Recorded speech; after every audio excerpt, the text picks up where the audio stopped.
ஸ்ரீமதே ராமானுஜாய நமக. காரே கருணை ராமானுஜா, இக்கடலிடத்தில் யாரே அறிபவர் நின் அருளின் தன்மை. அல்லலுக்கு நேரே உறைவிடம் நான் வந்து நீ என்னை உய்த்த பின் உன் சீரே உயிர்க்கு உயிராய் அடியேற்கு இன்னு தித்திக்குமே. கோதா நாச்சியார் ஆஸ்திக அன்பர்களுக்கு அடியேனின் பணிவான நமஸ்காரம். இன்றைக்கு திருவாதிரை நட்சத்திரம், பகவத் ராமானுஜர் அவதரித்த தினம். இந்த நன்னாளில் காரே கருணை ராமானுஜர் அப்படிங்கிற தலைப்பில் அவருடைய கருணை மழையை அனுபவிப்போம். ஆண்டாள் நாச்சியார் நம் ராமானுஜரை கோவில் அண்ணன், கோதாகிரஜர் அப்படின்னு அழைச்சா, பெரிய நம்பிகள் அப்படிங்கிற ஒரு ஆச்சாரியன் பகவத் ராமானுஜரின் முதல் குரு. அவர் திருப்பாவை ஜீயர் அப்படிங்கிற பட்டத்தை கொடுத்தார். பிட்சைக்கு போற போது திருவரங்கத்துல திருப்பாவையை அனுசந்தானம் பண்ணிட்டு தான் போவாராம் பகவத் ராமானுஜன். அத்தனை ஈடுபாடு திருப்பாவையில அவருக்கு. அதனால இன்றைக்கு ஒரு சில திருப்பாவைகளை அவரோட கருணைங்கிற குணத்தோட எப்படி பொருந்துறது அப்படிங்கிறத அனுபவிப்போம். மாயனை மண்ணு வடமதுரை மைந்தனை அப்படிங்கிற பாசுரத்துல ஆண்டாள் கண்ணபிரான மாய சேஷ்டிதங்கள் பண்ணக்கூடியவன்னு சொன்னான்.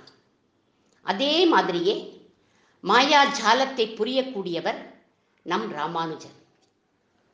சுவாமி ராமானுஜர் திருமலையில எழுந்தருளி இருந்த சமயம், அங்க மடத்துக்கு அங்க இருக்கிறவாளுக்கு தயிர் மோர் சப்ளை பண்ணுவா தும்பையூர் கொண்டியம்மாள் அப்படிங்கிறவ. ஒரு நாள் நம் ராமானுஜருடைய வடிவழக தூரத்திலேந்து பார்த்தா அவருடைய ரூபம், காம்பீரியம், கைகளில் பிடிச்சுட்டு இருக்கிற திருதண்டம் எல்லாத்தையும் ரசிச்சார். எத்திராசர் வடிவழகு தயிர்காரியோட ஹிருதயத்துக்குள்ள போயாச்சு. ஒரு மாசம் தயிர் கொடுத்தா இல்லையா, அதனால அவளுக்கு பணம் கொடுக்கிறார்கள் மடத்துல இருந்தவா. பணம் எல்லாம் வேண்டாம் சாமி, நான் உங்க எத்திராஜரை தரிசனம் பண்ணணும் அப்படின்னு சொன்னா. உடனே அவளை அழைச்சுண்டு போனார்கள்.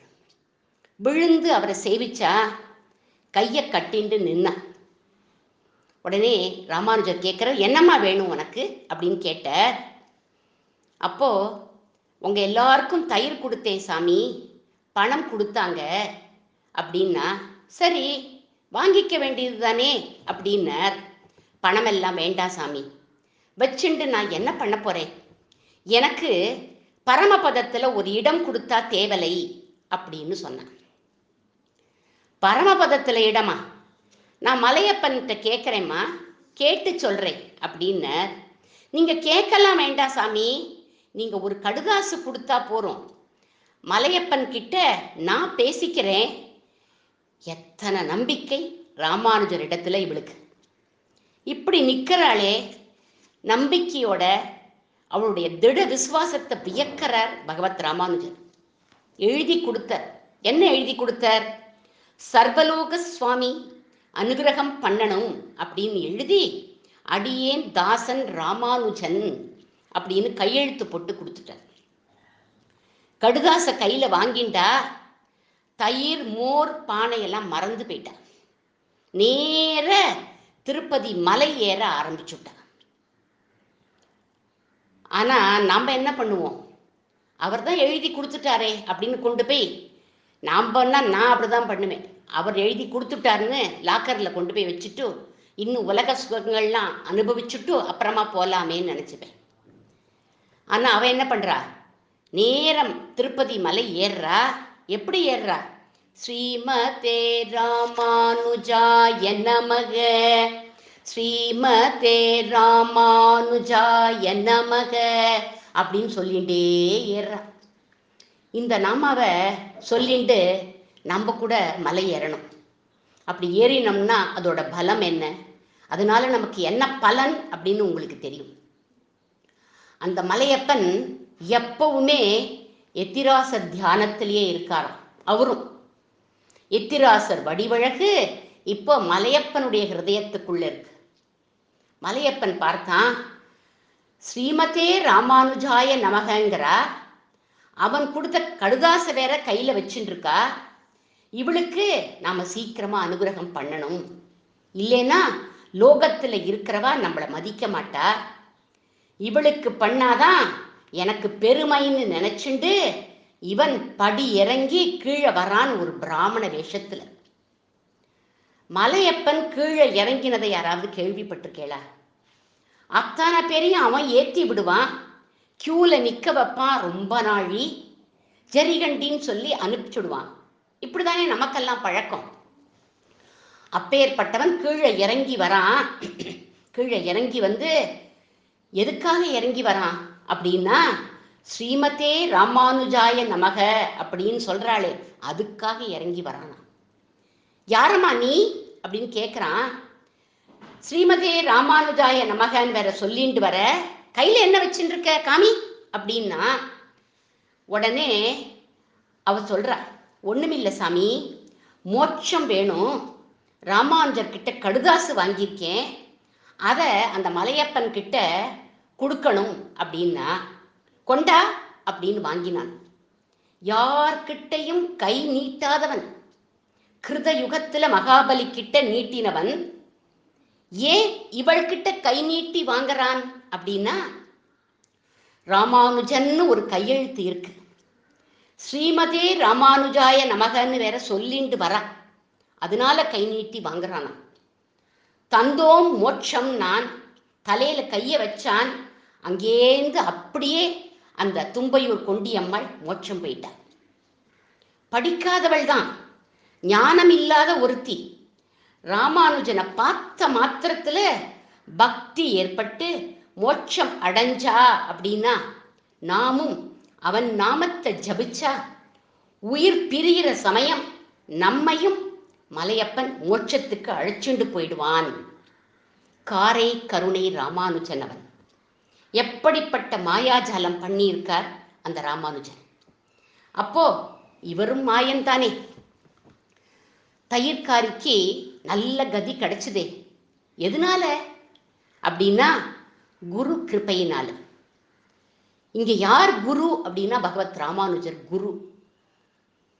குரு ராமானுஜர் சம்பந்தம் கிடைச்சது அவளுக்கு, அதனால மோட்சம் போனான். ராமானுஜர் சம்பந்தம் கிடைச்சா தான் அப்படிங்கிற அகங்காரம் மமகாரம் எல்லாம் தொலையும், நல்ல ஞானம் கிடைக்கும். அத ஆண்டாளும் ஒரு பாசுரத்துல எடுக்கிறார். புள்ளின்வாய் கீண்டானை அப்படிங்கிற பாசுரத்துல வெள்ளி எழுந்து வியாழம் உறங்கிற்று அப்படின்னு போடுறார். இதுக்கு சுவாபதேசமா உள்ளர்த்தம் என்ன அப்படின்னா, வெள்ளி எழுந்தது அப்படின்னா ஞானம் ஏற்படும், அஜ்ஞானம் தொலையுங்கிறத வியாழம் உறங்கிற்று அப்படின்னு சொல்லுவா. மேலக்கோட்டையில ஒரு பாகவதர், நல்ல சங்கீத ஞானம் உள்ளவர், பெருமாள் முன்னாடி உட்காந்து பாடுவர், வீணை வாசிப்பர். பெருமாளும் என்ன பண்ணுவார் தெரியுமா, உகந்து கேட்பார். கேட்டதுக்கு அப்புறம் அவரோட பேசுவர், அந்த பாகவதரோட பேசுவர். பெருமாளே பேசுறார் அப்படிங்கிற கர்வம் அகங்காரம் இருந்துதான் அந்த பாகவதற்கு. ஒரு நாளைக்கு ராமானுஜர் அந்த பாகவதரை பார்த்து சொல்றார், நீர்தான் பகவானோட பேசுறீரே, உமக்கு மோட்சம் உண்டான்னு கேட்டுண்டு வாங்கோ அப்படின்னார். சரின்னு மறுநாளைக்கு அந்த பாகவதர் பாட்டு பாடினார், வீணை வாசிச்சு காண்பிச்சார். கடைசியா கேட்கிறார், நான் கேட்டதெல்லாம் நீர் கொடுப்பீரோ இல்லையோ, எனக்கு மோட்சம் கொடுப்பீர் தானே அப்படின்னு கேட்டார். பகவான் தெளிவா சொல்லிட்டான், உம்ம பாட்டை ரசிச்சேன், அதனால உம்மோட பேசினேன், மோட்சம் எல்லாம் கொடுக்க முடியாது அப்படின்னு சொல்லிட்டான். முகத்தை தொங்க போட்டுண்டு வந்தார், ராமானுஜர் கிட்ட விஷயத்தை சொன்னார். அடுத்த நாள் வீணை வாசிக்க கிளம்பினர் அந்த பாகவதர். ராமானுஜர் சொல்ற, இன்னைக்கு எனக்கு மோட்சம் உண்டான்னு கேளுங்கோ அப்படின்னு சொன்னார். சரி அப்படின்னு சொல்லிட்டு வந்தார். பாடினர். பகவான் கிட்ட கேட்கிறார், ராமானுஜருக்கு மோட்சம் கொடுப்பீரா அப்படின்னு கேட்டார். பகவான் ஆனந்தமா ராமானுஜரோட வைபவத்தை முழுக்க சொல்லி, ராமானுஜன் காம்பீரியமானவன், ஆச்சரியமானவன், அவனுக்கும் மோட்சம் உண்டு, அவனை சேர்ந்தவாளுக்கும் மோட்சம் உண்டு அப்படின்னு தீர்மானமா சொல்லிட்டார். சங்கீத ஞானமுள்ள அந்த பாகவதர் பிரமிச்சு போயிட்டார், அசந்து போயிட்டார். இத்தனை நாள் வரை ராமானுஜர்னா ஒரு சந்நியாசி, ஒரு பீடாதிபதி அப்படின்னு தான் பார்த்தார் அவர். ஆனா இன்னைக்கு எத்திராசரோட வைபவத்தை அகிலாண்ட கோடி பிரம்மாண்ட நாயகனே சொன்னதை கேட்டு மேனி சிலிர்க்கிற ராமானுஜர் அவர் மனசுல உயர்ந்து நின்னுட்டார். அடுத்த நாள் பொழுது அவருக்கு நல்ல பொழுதா விடிஞ்சுது. ரொம்ப ஆனந்தமா இருந்தார். ராத்திரி எப்போதும் போல வீணை வாசிக்க போனார். அவரோட முகம் பிரகாசமா இருந்தது. பகவான் பாடுறார், இவன் வாசிக்கிறார், இவன் பாடுறார், பகவான் வாசிக்கிறார். அதுக்கப்புறம் பகவான் பார்த்தான், இன்னைக்கு ஏதாவது கேட்பானோ அப்படின்னு பகவான் பார்த்துட்டு இருக்கான், ஒண்ணுமே கேட்கலையேன்னு. அப்புறம் கேட்குறான், என்னப்பா இன்னைக்கு சந்தேகம்லாம் ஒன்றும் இல்லையா அப்படின்னு பகவான் கேட்டான். இவர் என்ன சொன்னார் தெரியுமா? இல்லை அப்படின்னு விட்டார். முந்தா நாள் உனக்கு மோட்சம் இல்லைன்னு நீ மூஞ்சியை தொங்க போட்டுண்டு எழுந்து போன, இன்னைக்கு ஏன் ஒண்ணுமே இல்லைன்னுட்ட அப்படின்னு கேட்கிறார். அதுக்கு அந்த பாகவதர் சொல்றார், உம்மகிட்ட மோட்சத்துக்கு கெஞ்சுவேன்னு நினைச்சீரா, அழுவேன்னு நினைச்சீரா, உம்ம திருவடியில விழுந்து அழுது புலம்புவேன்னு நினைச்சீரா, என்ன இன்னைக்கு இவ்வளவு திமிரா பேசுற நீ அப்படின்னார் பகவான். இதுக்கு பேரு சாத்வீக அகங்காரம்னு பேர். பகவானை பார்த்து சிரிச்சுண்டே, உமக்கு ஏன் இந்த கவலை என்னோட மோட்சத்துக்கு? நேத்திக்கு நீர் என்ன சொன்னீர்? ராமானுஜருக்கும் அவரை சேர்ந்தவாளுக்கும் மோட்சம்னு சொன்னீர் இல்லையா? அடியேன் இன்னைக்கு ராமானுஜ தாசன்.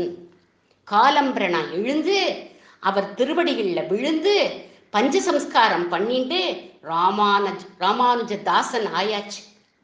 எனக்கு மோட்சம் தீர்மானம் ஆயாச்சு. இனி என்னோட வேலை பாட்டு பாடுறது தான். மோட்சம் கொடுக்கிற வேலை பகவத் ராமானுஜரோடது. ஒரு தெய்வத்துக்கிட்ட, அதுவும் பரபிரம்மத்துக்கிட்ட இப்படி பேச வைக்க முடியும் அப்படின்னா ராமானுஜரால மட்டும்தான் முடியும். எவ்வளவு அழகா ராமானுஜர் அந்த பாகவதரை தன்னோட திருவடியில விழ வச்சுட்டார் பாருங்க. அஜானத்தை தொலைக்க வச்சு ஞானத்தை கொடுத்துட்டார். வெள்ளி எழுந்து வியாழம் உறங்கிற்று. எப்பேற்பட்ட ராமானுஜர்? காரே கருணை ராமானுஜர். அடுத்ததா ஒரு பாசுரம். திருத்தக்க செல்வமும் சேவகமும் யாம்பாடி வருத்தமும் தீர்ந்து மகிழ்ந்து அப்படின்னு ஒருத்தி மகனாய் பாசுரத்துல சொன்னா ஆண்டாள். திருவாகிய ஸ்ரீ, அதாவது மகாலட்சுமி தாயாரை நம்ம பற்றினோம் அப்படின்னா நம்ம வருத்தம் தீரும், நம் மகிழ்ச்சியா இருக்கலாம் அப்படின்னு அர்த்தம். ஆனா ஆண்டாளே சாபதேசமா ஒரு ஆச்சாரியன் திருவடியை பற்றினா வருத்தம் தீரும் அப்படின்னு சொல்றார். ஒரு சமயம் திவ்ய தேச யாத்திரை போறார் பகவத் ராமானுஜர். திருக்கோவலூர் அப்படிங்கிற ஊருக்கு பக்கத்தில் இருக்கிற எண்ணூர்ங்கிற கிராமத்துக்கு போறார். அந்த கிராமத்துல ஒரு வீட்டு வாசல்ல நிற்கிறார். அந்த வீடு எப்படி இருக்கு அப்படின்னா ஓலை குடிசை வீடு. அங்கங்க நிறைய பொத்தலா இருக்கு. ரொம்ப வறுமையில இருக்கா அவா அப்படின்னு தெரியறது அந்த வீட்டை பார்த்தா. ஆனா அவ யார் தெரியுமா? ராமானுஜ பக்தர்கள். அந்த பிராமணர் உஞ்சி விருத்தி எடுத்துட்டு வந்துதான் வாழ்க்கையே நடத்துறார். வரதாச்சாரியார் லக்ஷ்மி தம்பதிகள் அவா. கஷ்ட திசையிலையும் ராமானுஜர் நம்ம கிரகத்துக்கு வரணும்னு அவ ஆசைப்படுறா. அவ ஆசை நிறைவேறிடுத்து. அவளோட குடிசை வாசல்ல நிற்கிறார் ராமானுஜர், சிஷ்யர்கள் புடைசூழ. உள்ள அந்த லக்ஷ்மி அம்மா தான் இருக்கா. வரதாச்சாரியார் உஞ்சி விருத்திக்கு போயிருக்கார். கதவை தட்டுறார்கள் சிஷ்யாள்லாம். ராமானுஜர் வந்திருக்கார், ராமானுஜர் வந்திருக்கார் அப்படின்னு சொல்றார்கள். நாம சாதாரணமா சொல்வோம், கும்பிட போன தெய்வம் குறுக்க வந்தாப்பலன்னு. ஆனா இங்க குறுக்க வரல, தேடிண்டே வந்துடுச்சு. லக்ஷ்மி அம்மாள் ராமானுஜர் வந்திருக்காருன்னு கேட்டதும் சந்தோஷப்படுறா. ராமானுஜரா? என் வீட்டுக்கா? என் வீட்டு வாசல்ல நிக்கிறாரா அப்படின்னு சந்தோஷப்படுறா. பூமிக்கும் ஆகாசத்துக்கும் நீ சொந்தம்னு ரங்கராஜனே பட்டயம் எழுதி கொடுத்திருக்கார். அவர் ஏன் ஒரு வீட்டு வாசல்ல போய் நிக்கிறார் அப்படின்னா, நமக்கெல்லாம் அனுகிரகம் பண்றதுக்காக தான் ஒவ்வொரு வீட்டு வாசல்லையும் நிக்கிறார். அவளுக்கு ஒரே சந்தோஷம் தாங்கல. என் குருநாதர், என் ஆச்சாரியன் ராமானுஜர் வந்திருக்காருன்னு அவ ஓடி வர வேண்டாமோ? அதுதானே முறை. ஆனா அவ வெளியிலேயே வரமாட்டேங்கிறா. ஏன் அப்படின்னா, ஓடி வர நிலையில அவள் இல்லை. ஒரு நல்ல ஆடை அதை கட்டிண்டு வரதாச்சாரியார் உஞ்சி விருத்திக்கு போயிட்டார். ஒரு கந்தலான கிழிசலான ஆடை அத இவள் கட்டிண்டு இருக்கா. வெளியில வரத்துக்கு கூச்சப்படுறார். ராமானுஜருக்கு புரிஞ்சு போச்சு. யதிகள்லாம் என்ன பண்ணுவார், ஒரு வஸ்திரத்தை அக்கிள்ல வச்சுப்பா. அந்த அக்கிள்ல வச்சுருக்கிற அந்த வஸ்திரத்தை அந்த கூரையினுடைய ஓட்டை இருக்கு இல்லையா, அது வழியா தூக்கி போடுறார். அது அவ பேர்ல பட்டுடுத்து. உடனே கண்கள்ல ஒத்திண்டு அந்த வஸ்திரத்தை அதையே புடவையா சுத்திண்டு ஓடி வரா. நமஸ்காரம் பண்றா. உள்ள அழைக்கிறா. அமுது பண்ணிட்டு தான் போகணும் அப்படின்னு உபச்சாரம் பண்றா. அவசியம் நீங்க சாப்பிட்டுட்டு தான் போகணும், நான் சமையல் பண்ணிவிடுறேன் அப்படின்னு சொன்னா. வீட்டுல குந்துமணி அரிசி இல்லை, உப்பு புளி கிடையாது. அவர் பிட்சை கொண்டு வரதைத்தான் வச்சுண்டு வாழ்க்கையை நடத்துறார்கள். ராமானுஜரும் இவ்வளவு ஆசையா சொல்றாளே இவோ அப்படின்னு உட்காந்துட்டார் சாப்பிட்றதுக்கு. ஒரு நிமிஷம் சுவாமி, இதோ வந்துடுறேன் அப்படின்னு ஓடினா. அந்த ஊர்ல ஒரு மளிகை கடைக்காரன், அவனுக்கு இவள் பேர்ல ஒரு கண்ணு எப்பவும். ஏன்னா இவ கொஞ்சம் அழகா இருப்பா, எப்படியாவது இவளை அடையணும் அப்படின்னு ஒரு ஆசை அவனுக்கு. பணம் பொருள் கொடுத்தா அவள் வசப்படுவாள் அப்படின்னு பார்த்தான் அவன். ஆனா அவள் வசப்படலை. இன்னைக்கு அவளே கடை வாசல்ல வந்து நின்று, அப்பா, என்னோட ஆச்சாரியன், என்னோட குரு வந்திருக்கார், நிறைய சஷ்யாலாம் கூட கூட வந்திருக்கா, அவ சாப்பிட்றேன் அப்படின்னுட்டா, வேண்டிய சாமான்களை கொடுப்பா, காய்கறிகளை எல்லாம் கொடுப்பா. ராத்திரி இந்த உடம்ப நான் உனக்கு கொடுத்துடுறேன் அப்படின்னா, நான் அப்படிங்கிற ஆத்மா வேற, உடம்புங்கிறது வேற. இந்த உடம்ப தரேன் அப்படின்னு. அவன் பார்த்தான், எவ்வளவு நாளா முயற்சி பண்ணோம், இன்னைக்கு கணிஞ்சு வந்திருக்கு பத்தியா. எல்லா சாமானையும் கொடுத்தான். அவ கேட்டதெல்லாம் எல்லாத்தையும் வாங்கிட்டு வந்து சந்தோஷமா சமையல் பண்ணா. அந்த இடத்துல, அந்த கிரகத்துல ஒரு வரதராஜ மூர்த்தி இருந்தது. அந்த மூர்த்திக்கு நிவேதனம் பண்ணினார் சுவாமி ராமானுஜர். எல்லாரும் சாப்பிட்டா. அந்த சமயம் உஞ்சி விருத்திக்கு போனவர் வரார். அவருக்கு ஒரே ஆச்சரியம். ராமானுஜரை பார்த்த உடனே சேவிச்சார். உடனே ராமானுஜர் சொன்னார், பிரசாதம் எடுத்துக்கோப்பா அப்படின்னார். பிரசாதத்தை எடுத்துட்டார். இதெல்லாம் முடிகிற போது கொஞ்சம் இருட்டி போயிடுது. உடனே சொல்றார்கள் ரெண்டு பேரும், ராத்திரி இங்க தங்கிட்டு தான் காலம்பரை தான் நீங்க போகணும் அப்படின்னு சொன்னார்கள். சரி அப்படின்னு ராமானுஜர் அங்க தங்கிட்டார். கொஞ்ச நாளைக்கெல்லாம் அந்த லக்ஷ்மி அம்மாள் தன் கணவரை கூப்பிட்டா. அவர்கிட்ட சொல்ற, நான் பெரிய தப்பு பண்ணிட்டேன், உங்களை கலந்து ஆலோசிக்காம மளிகை சாமான் எல்லாம் வாங்கிட்டு வர இந்த மளிகைக்காரன் கிட்ட என் உடம்ப தரேன் அப்படின்னு ராத்திரி அப்படின்னு சொல்லிட்டேன் அப்படின்னு சொல்லி அழறா. என்னை மன்னிச்சிடுங்கோ அப்படின்னு சொல்றா. இதை கேட்ட உடனே அவர் என்ன பண்ணார் தெரியுமா, ஓன்னு அழ ஆரம்பிச்சுட்டார். இவர் ஏன் அழறார் அப்படின்னு அவன் என்ன நினைக்கிறா தெரியுமா, நம்மளை ஏமாத்திட்டாளே இவோ, அதனால அவர் அழறாரோ அப்படின்னு. நீங்க ஏன் அழறே அப்படின்னு கேட்டா, அதுக்கு அவர் சொல்றார், நானும் ஒரு பெண் பிள்ளையா இருந்தா என் உடம்பையும் கொடுத்துட்டு இன்னும் கொஞ்சம் சாமான வாங்கிட்டு வந்திருப்பேனே, என் குருவுக்கு தளிகை பண்ணி போட்டிருப்பேனே. இப்படி ஆணாக பிறந்து வீணா போயிட்டேனே அப்படின்னு அழுதாராம் அப்படின்னு சொல்றார் அவர். என்ன கணவன் என்ன மனைவி பாருங்க, குரு மேல ராமானுஜர் பேர்ல அப்படி ஒரு பக்தி ரெண்டு பேருக்கும். இவா ரெண்டு பேரும் பகவத் ராமானுஜர் கிட்ட சொல்றா, இதோ நீங்க படுத்துக்கோங்க, இதோ நாங்க வந்துடுறோம் சுவாமி அப்படின்னு சொல்லிட்டு ரெண்டு பேரும் வெளியில போறா. ராமானுஜரும் ஒண்ணுமே தெரியாதவர் போல உட்காண்டிருந்தார். அவருக்கு எல்லாம் தெரியும், தெரிஞ்சதுனால தானே இவா கிரகத்துக்கே வந்திருக்க. ரெண்டு பேரும் மளிகை கடைக்காரன் வீட்டுக்கு முன்னாடி போய் நின்று கதவை தட்டினா அவன் காத்துண்டு உட்காண்டிருக்கான். கதவை திறக்கிறான் அவன். வரதாச்சாரியார் நிற்கிறார். தூக்கி வாரி போட்டுது அவனுக்கு. முகமெல்லாம் வெளியேறி போயிடுத்து. கோபம் மனசுக்குள்ள. எல்லா மளிகை சாமானையும் வாங்கிண்டு இவள் புருஷனை அனுப்பி வச்சிருக்காளே, இவர் என்ன சொல்ல போறாரோ, ஊர் முழுக்க போய் எதையாவது சொல்லிட போறாரே, நம்ம பேரு கெட்டு போயிடுமே அப்படிங்கிற கவலை அவனுக்கு. வரதாச்சாரியார் என்ன பண்ணினார் தெரியுமா? கையை கூப்பி அவனை நமஸ்காரம் பண்ணிட்டு சொல்ற, எப்பேற்பட்ட உபகாரம் பண்ணியிருக்கப்பா நீ, என் குரு ஆனந்தமா சாப்பிட்ட, ஒன்னாலதான்ப்பா இப்பேற்பட்ட பாக்கியம் எனக்கு கிடைச்சிது அப்படின்னு. அவனுக்கு ஒண்ணுமே புரியல. கவலைப்படாதப்பா, என் மனைவிய கொண்டு விடுறதுக்கு தான் நான் வந்திருக்கேன். அவள் தனியா வந்தா ஊர்ல ஏதாவது தப்பா பேசுவாப்பா. நான் கூட வந்தேன்னா யாரும் ஒன்றும் சொல்ல மாட்டா இல்லையா? நான் வாசல்ல காவல் காக்கிறேன், நீ அவளை அனுபவிச்சுக்கோ அப்படின்னார். அசந்து போயிட்டானவன். இப்படி கூட உலகத்துல ஒரு கணவனும் மனைவியும் இருக்க முடியுமா அப்படின்னு. அதுக்கப்புறம் லக்ஷ்மி அம்மாள் உள்ள வந்தா. அத்தனை சந்தோஷம் அந்த அம்மாவோட முகத்துல தெரிஞ்சுது.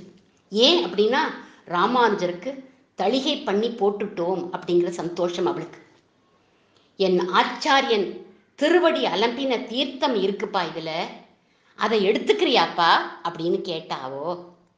எதை கொடுத்தாலும் சாப்பிடுவானவன். காம பித்துல இருக்கான். விஷத்தை கொடுத்தா கூட சாப்பிட்டுடுவான். அதனால ஸ்ரீபாத தீர்த்தத்தை கொடுத்தா வாங்கி சாப்பிட்டான். சாப்பிட்ட உடனேயே மனசு பதற ஆரம்பிச்சுடுத்து. சி, இவ்வளவு கேவலமா நான் போயிட்டேனே, எனக்கும் மனைவி குழந்தைகள்லாம் இருக்கா, ஆனாலும் இவள் உடம்ப அனுபவிக்கணும் அப்படின்னு எவ்வளவு தரம் தாழ்ந்து போயிட்டேன். இவா ரெண்டு பேரும் எவ்வளவு உயர்ந்தவாளா இருக்காளே அப்படின்னு நினைச்சுண்டு அழறானவன். அவர் ஸ்ரீபாத தீர்த்தம் அவனுக்கு நல்ல புத்தியை கொடுத்துருத்து. பகவத் ராமானுஜருடைய ஸ்ரீபாத தீர்த்தம். இத்தனைக்கும் ராமானுஜரை அவன் பார்த்தது கூட கிடையாது. லக்ஷ்மி அம்மாள் காலில் விழுந்து சேவிச்சானவன், அம்மா என்னை மன்னிச்சுடுமா, உன்னோட குரு பக்திய நான் புரிஞ்சிக்கலமா அப்படின்னா. இதை பார்த்த உடனே ரெண்டு பேருக்கும் சந்தோஷம் தாங்கல. என்ன கிருப்பை இது, அவர் திருவடி தீர்த்தம் இவ்வளவு மகத்துவம் வாய்ந்ததான்னு கதறினார்கள் ரெண்டு பேர். அவன் கேட்கிறான், எப்படி இப்படி ஒரு கணவனும் மனைவியும் இருக்க முடியும்? அப்போ அந்த குரு அத்தனை வசத்தியா அப்படின்னு கேட்கிறான். ஆமாப்பா, அவ்வளவு மனப்பக்குவத்தை எங்களுக்கு கொடுத்திருக்கார் அவர், நிம்மதியா இருக்கோம்ப்பா நாங்கள் அப்படின்னார்கள். இதை சொன்ன உடனே அந்த மளிகை கடைக்காரன் கேட்டான், நான் உங்க ஆச்சாரியனை பார்க்க முடியுமா அப்படின்னு கேட்டான். ஏன்னா அவர் திருவடியில விழுந்து நான் மன்னிப்பு கேட்கணும் அப்படின்னு சொன்னான். உடனே இவா சொன்னா, நிச்சயம் பார்க்க முடியும்பா அப்படின்னு அவனையும் அழைச்சிட்டு வரார்கள். ராத்திரி 11 மணி ஆயிடுச்சு. ராமானுஜர் உட்காண்டிருக்கார். சிஷ்யாள்லாம் தூங்கியாச்சு. பகவத் ராமானுஜர் கேட்குற, போன காரியம் எல்லாம் முடிஞ்சாச்சா அப்படின்னு கேட்டார். ஒண்ணுமே தெரியாதவர் மாதிரி கதறி அழுதார்கள் ரெண்டு பேரும். அவன் வெளியில பயந்துண்டு நிற்கிறான் அப்படின்னு சொன்னார்கள். உள்ள வர சொல்லுங்கள் அப்படின்னு சொன்னார். அவன் வந்தான். ராமானுஜரை பார்த்தான். அவர் என்ன பண்ணினார் தெரியுமா? ஒரு குழந்தைய பார்க்கறது போல பார்த்து சிரிச்சார். ஒண்ணுமே தெரியாதவர் மாதிரி. காரே கருணை ராமானுஜன். ராமானுஜர் காலில் விழுந்து கதறி அழுதானவன், எனக்கு நல்ல கதி வேணும், என் மனசு மாறணும் அப்படின்னு அழுதான். ராமானுஜர் சிரிச்சுண்டே, மனசு மாறிதானேப்பா இங்க வந்திருக்க, இனிமே மனசு இது போல பரம சுத்தமா இருக்கட்டும் அப்படின்னு அவனை ஆசீர்வாதம் பண்ணினார். அவனும் இவருடைய சிஷ்யனா ஆயிட்டான். 1000 வருஷத்துக்கு முன்னாடி நடந்த உண்மை சம்பவம்னு குரு பரம்பரையில இருக்கு. இது ஆச்சாரியன் திருவடியை பற்றினா வருத்தமும் தீரும், மகிழலாம் அப்படின்னு தெரியறது பாருங்க. கடைசியா, எற்றைக்கும் 7 பிறவிக்கும் உந்தன்னோடு உற்றோமே ஆவோம், உனக்கே நாம் ஆட்செய்வோம் அப்படிங்கிற மாதிரி ராமானுஜர் சம்பந்தம் வேணும் அப்படின்னா அவர் நியமித்த ஆச்சாரியர்கள் 74 பேரை அவர் நியமிச்சிருக்கார்.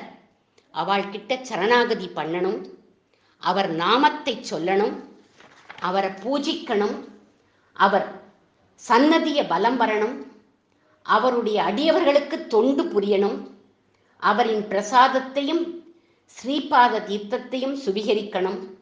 இத்தனையும் நமக்கும் ராமானுஜருக்கும் 7 பிறவிக்கும் உறுதியான சம்பந்தத்தை ஏற்படுத்திடும். முக்தியை கொடுக்கக்கூடியது பகவத் ராமானுஜரின் சம்பந்தம். ராமானுஜரும் எப்பேற்பட்டவர் தெரியுமா? பக்தர்களை கொண்டாடக்கூடியவர். அவர் சொல்றார், என்னையே எல்லாரும் கொண்டாடுறீங்களே, என் சிஷ்யாலாம் எவ்வளவு வசதி தெரியுமா, எவ்வளவு வசந்த நிலையில இருக்கா தெரியுமா அவள்லான்னு சொல்ற. எவ்வளவு பரந்த மனசு பாருங்கோ ராமானுஜருக்கு. ஒவ்வொரு சிஷ்யாலையா சொல்ற.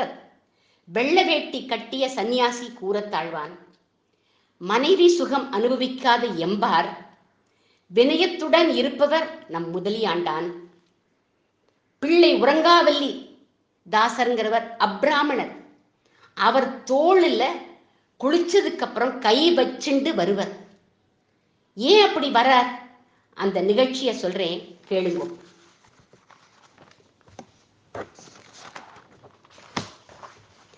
ராமானுஜர் கொள்ளிடக்கரையில தவராசன் படித்துறைக்கு தான் தீர்த்தமாட வருவர். ஏன் அங்க வர்றார் அப்படின்னா, தன்னுடைய ஆச்சாரியன் ஆளவந்தார் திருமேனி அங்க பள்ளிப்படுத்தப்பட்டிருக்கு. அது மேல பட்ட ஜலம் அப்படியே அது இவர்கிட்ட வந்துடுமா, அதனால அங்கதான் குளிக்க வருவர். வயசாயிடுத்து, ஸ்நானம் பண்ண வரப்போது முதலியாண்டான் தோள் மேலதான் கை போட்டுண்டு வருவர். குளிச்சு முடிச்சு திரும்பி வரப்போது கரை ஏறி தூரத்துல நிக்கிற இந்த பிள்ளை உறங்காவெல்லி தாசர், தனுர் தாசர் அப்படின்னு சொல்லுவா, அவரை பார்க்கிறார். டேய் இங்க வாடா அப்படின்னு கூப்பிட்டார். சொல்லுங்க சாமி அப்படின்னு அவன் வந்தான். பக்கத்துல வாடா அப்படின்னு சொல்லி தன்னோட கையை தூக்கி அவன் தோல்ல வச்சார். வாடா அப்படின்னு விட்டார். நடுங்கி போயிட்டான் அவன். அந்த பிள்ளை உறங்காவல்லி தாசர், சாமி நான் இன்னும் குளிக்கலையே, நீங்கள்லாம் குளிச்சுட்டு போனதுக்கு அப்புறம் குளிக்கலாம்னு அப்படி ஓரமா நின்றுட்டு இருந்தேன் சுவாமி, நீங்க இன்னும் அனுஷ்டானம் எல்லாம் பண்ணலையே சாமி அப்படின்னு அவன் சொல்றான். என்ன தொட்டுட்டேளே, என்ன தொட்டுட்டு நடந்துவான்னு சொல்றேளே அப்படின்னான். முதலியாண்டான் கூறத்தாழ்வான் இவெல்லாம் பார்க்கறா. கண்கள்ல ஆனந்த கண்ணீர் அவளுக்கு. ஏன்னா அவளுக்கு தெரியும் ராமானுஜருடைய மனது எப்பேற்பட்டது அப்படின்னு. ஆனா மற்ற பிராமணர்களுக்கு இது பிடிக்கல. அவர் அப்ராமணர், நாமெல்லாம் பிராமணர் அனுஷ்டானம் எல்லாம் பண்ணிட்டு இங்க நின்றுட்டு இருக்கோம், நம்ம பேர்ல கை வச்சுட்டு வந்திருக்கலாம் இல்லையோ, இப்படி பண்றாரே அப்படின்னு இப்படியே பண்றார். டெய்லி இது நடந்துட்டே இருக்கு. ஒரு நாள் தாசரை அவ என்ன பண்ணினா தெரியுமா, ஏதோ காரியம்னு சொல்லி பிளான் பண்ணி தாசரை அனுப்பி வச்சுட்டா அந்த பிராமணர்கள்லாம். உடனே கேட்கிறார் ராமானுஜர், எங்க தாசர் அப்படின்னு கேட்டார். உடனே இவள்லாம் சொல்றா, ஏதோ காரியம்னு வெளியில போயிருக்கான் அவன் அப்படின்னு சொன்னார்கள். எங்கிட்ட சொல்லாம போக மாட்டானே அப்படிங்கிறார். உடனே அவ சொல்றா, நாங்க இருக்கோம், எங்க பேர்ல இன்னைக்கு கை வச்சுண்டு வாங்கோ அப்படிங்கிறா. உடனே தோளை வேற காண்பிக்கிறா.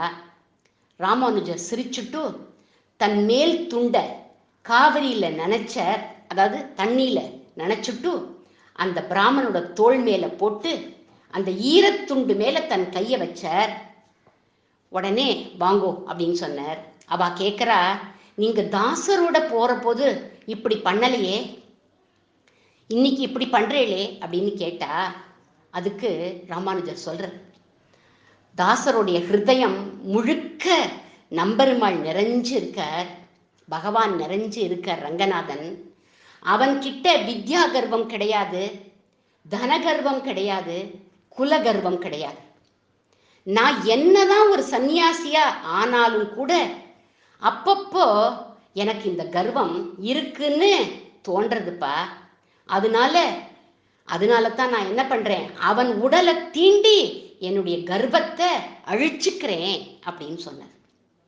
ஏற்கனவே என்கிட்ட இந்த கர்வம் இருக்கு, இதுல உங்களை வேற தொட்டேன்னா இன்னும் அது ஒட்டின்னு கொடுத்துனா நான் என்ன பண்ணுவேன், அதனாலதான் ஈரத்துண்டை போட்டு கை வச்சேன் அப்படின்னு சொன்னார். இந்த நிகழ்ச்சிய தனுர்தாசர் வந்ததுக்கு அப்புறம் ஒரு நாளைக்கு கூரத்தாழ்வான், முதலியாண்டான் இவாள்லாம் தாசர் கிட்ட சொல்ற, இந்த மாதிரி ராமானுஜர் சொன்னார் அவா கிட்டன்னு. கதறினார் தாசர். எனக்கு என்ன தகுதி இருக்கு, என் மனசுல எவ்வளவு காமம் இருந்தது அப்படின்னு எனக்கு தெரியும், அதெல்லாம் மாத்திட்டார் பகவத் ராமானுஜர் அப்படின்னு அவன் கதறி அழறான். எவ்வளவு தைரியம் வேணும், இதை நடத்தி காண்பிச்சாரே பகவத் ராமானுஜன்.